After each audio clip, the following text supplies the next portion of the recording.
ಆತ್ಮೀಯ ಬಂಧುಗಳೇ, ಶ್ರೀಮದ್ ಭಾಗವತಂ ಸ್ಕಂದ 3 ಭಾಗ 1 ಅಧ್ಯಾಯ 10 ಸೃಷ್ಟಿ ಪ್ರಭೇದಗಳು. ಇದರಿಂದ ಇವತ್ತು 3 ಶ್ಲೋಕಗಳನ್ನ ತಿಳ್ಕೊಳ್ಳೋಣ. ಶ್ಲೋಕ 18 ಷಡಿಮೆ ಪ್ರಾಕೃತ ಸರ್ಗ ವೈಕೃತಾನಪಿ ಮೇ ಶೃಣು ರಜೋ ಭಾಜೋ ಭಗವತೋ ಲೀಲೇಯಂ ಹರಿಮೇಧಸಃ. ಅನುವಾದ: ಈ ಮೇಲಿನವು ಭಗವಂತನ ಬಹಿರಂಗ ಶಕ್ತಿಯಿಂದಾಗುವ ನೈಸರ್ಗಿಕ ಸೃಷ್ಟಿಗಳಾಗಿವೆ. ಈಗ ಬ್ರಹ್ಮದೇವನಿಂದಾಗುವ ಸೃಷ್ಟಿಗಳ ಬಗ್ಗೆ ಕೇಳು. ಬ್ರಹ್ಮದೇವನು ರಜೋಗುಣದ ಅವತಾರ. ಅವನು ಸೃಷ್ಟಿಯ ವಿಷಯದಲ್ಲಿ ದೇವೋತ್ತಮ ಪುರುಷನಂತೆಯೇ ಮೇಧಾಶಕ್ತಿಯನ್ನು ಹೊಂದಿದ್ದಾನೆ.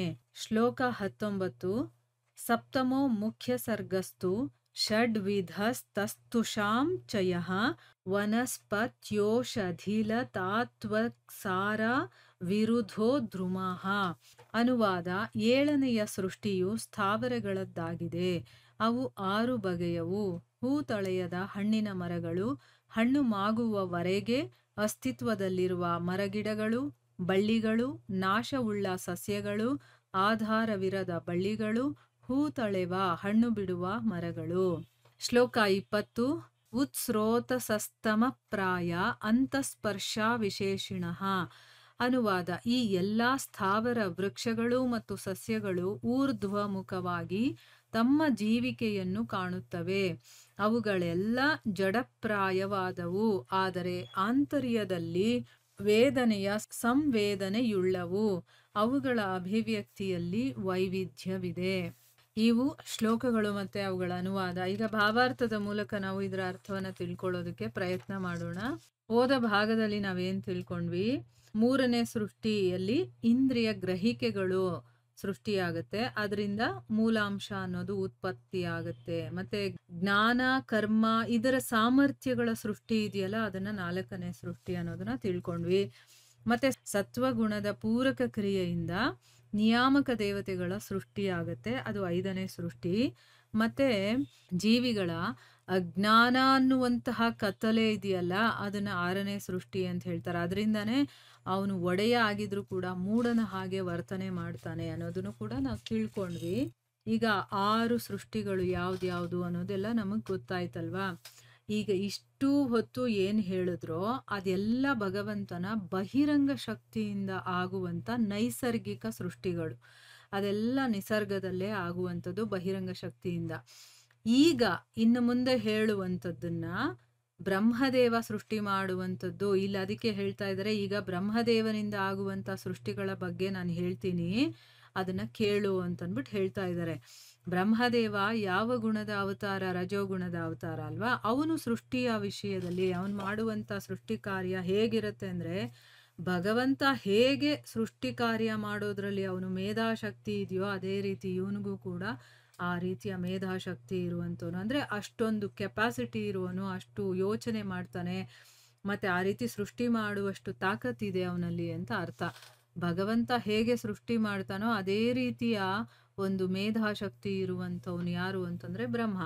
ಈಗ ಇಷ್ಟೊತ್ತು ನಾವು ಕೇಳಿದ್ವಲ್ವಾ 6 ಸೃಷ್ಟಿಗಳು, ಅದೆಲ್ಲವೂ ಕೂಡ ಬಹಿರಂಗ ಶಕ್ತಿಯಿಂದ ಆಗುವಂಥದ್ದು. ಯಾವುದು? ಮಹತ್ತತ್ವ ಆಗಿರಬಹುದು, ಅಹಂಕಾರ ಆಗಿರ್ಬೋದು, ಅಜ್ಞಾನ ಆಗಿರ್ಬೋದು, ಮತ್ತೆ ಇಂದ್ರಿಯಗಳನ್ನ ಗ್ರಹಿಸ್ಕೊಳ್ಳುವಂತಹ ಶಕ್ತಿ, ಜ್ಞಾನ ಕರ್ಮಗಳನ್ನ ಮಾಡುವಂತ ಸಾಮರ್ಥ್ಯ, ಇದೆಲ್ಲವೂ ಕೂಡ ಸೃಷ್ಟಿಯಾಗಿರುವಂಥದ್ದು ಬಹಿರಂಗ ಶಕ್ತಿಯಿಂದ.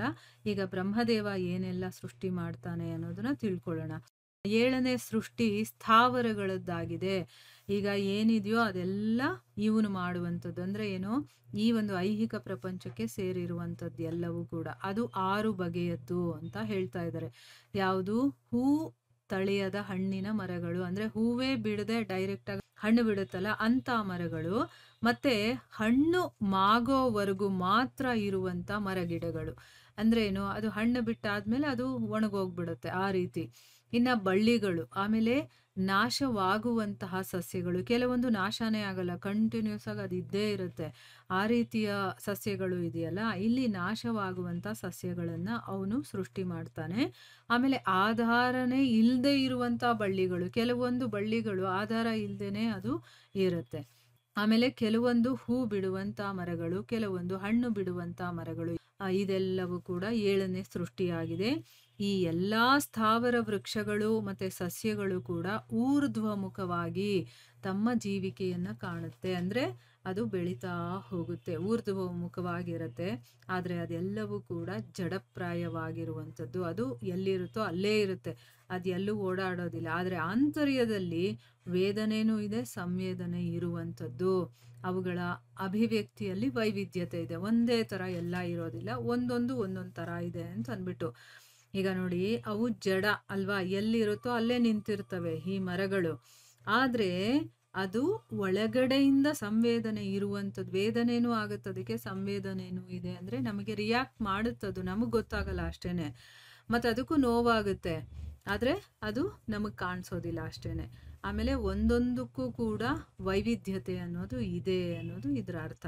ನೋಡಿ, ಇಲ್ಲಿ ಬ್ರಹ್ಮ ಸೃಷ್ಟಿ ಮಾಡಿರುವಂತ ಒಂದು ಮರಗಳು, ಸಸ್ಯಗಳು, ಇದೆಲ್ಲವೂ ಕೂಡ ಎಷ್ಟು ವೈವಿಧ್ಯತೆಯಿಂದ ಕೂಡಿದೆ. ನಮಗೆ ನೋಡೋದಕ್ಕೆ ಒಂಥರ ಮರ ಸಿಗುತ್ತಾ, ಒಂಥರ ಹಣ್ಣಿದ್ಯಾ, ಒಂಥರ ಹೂ ಇದೆಯಾ, ಬೇಕಾದಷ್ಟು ರೀತಿಯಲ್ಲಿದೆ. ಅವೆಲ್ಲ ಜಡವಾಗಿರುವಂಥದ್ದು.